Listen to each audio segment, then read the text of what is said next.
Hello friends, vegetable bonda செய்கிறது எப்படின்னு இப்போ பார்க்க போகிறோம். தேவையான பொருட்கள் 8லேருந்து 10 உருளைக்கிழங்கு, 4 வெங்காயம், 1 கப் பட்டாணி, கருவேப்பிலை, கொத்தமல்லி, இஞ்சி கொஞ்சம் கொஞ்சம், கேரட் துருவல், தாளிக்கிறதுக்கு கடுகு, ஜீரகம், மஞ்சப்பொடி, காரப்பொடி, உப்பு, அவ்வளோதான்.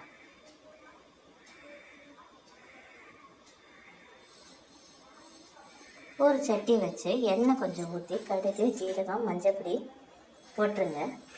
நல்ல மெலிசாக கீர்ணமாக நறுக்கிய வெங்காயத்தை போட்டு உப்பு, காரத்தூள் போட்டு நல்லா கிளறி விட்டுருங்க. வெங்காயம் நல்லா வதங்கி வரும். அதுக்கப்புறம் கேரட்டு, அதில் பச்சை பட்டாணி போட்டு நல்லா கிளறி விடுங்க.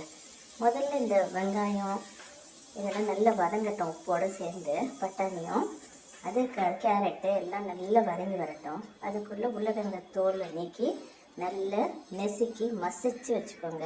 நல்ல ஸ்மாஷ்டாக இருக்கணும். அப்போ தான் உருளைக்கிழங்கு ஸ்மாஷ்டாக இருந்தால் தான் நல்ல உருண்டையாக பிடிக்க வரும்.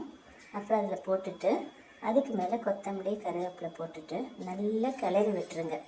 நல்லா கிளறி நல்லா கிண்டி விட்டு நல்லா ஒத்த மாதிரி எல்லா காய்கறியும் யூனிஃபார்மாக நல்லா மிக்ஸ் ஆனதும் ஒரு தட்டை போட்டு மூடி ஒரு 5 to 6 minutes வச்சிங்கன்னா இந்த மாதிரி பதத்துக்கு வரும். நல்லா கிளறி விட்டுருங்க. கிளறி விட்டதுக்கப்புறம் அவ்வளோதான், அடுப்பை அணைச்சிட்டு நல்லா ஆறட்டும். ஆறினதுக்கப்புறம் சின்ன சின்ன உருண்டைகளாக உருட்டி இது போல் வச்சுக்கோங்க ஒரு தட்டில். அதுக்கப்புறம் மேல் மாவு பண்ணுறதுக்கு போவோம். என்னென்ன பொருள்னு பார்க்கலாம். அதுக்கு தேவையானது கடலை மாவு கொஞ்சம் பெரிய கப்பில் எடுத்துக்கணும். அரிசி மாவு கொஞ்சம் சின்ன கப்பு, காரத்தூள், உப்பு, பெருங்காயம், கொஞ்சம் சோடாப்பூ, தேவையான அளவு தண்ணி. பஜ்ஜி மாவு பதத்துக்கு நல்லா கலந்து விட்டுக்கோங்க. பஜ்ஜி மாவு பதம் இருந்தால் போதும். உருண்டையை எடுத்து நல்லா இந்த மாவில் பரட்டிக்கணும்.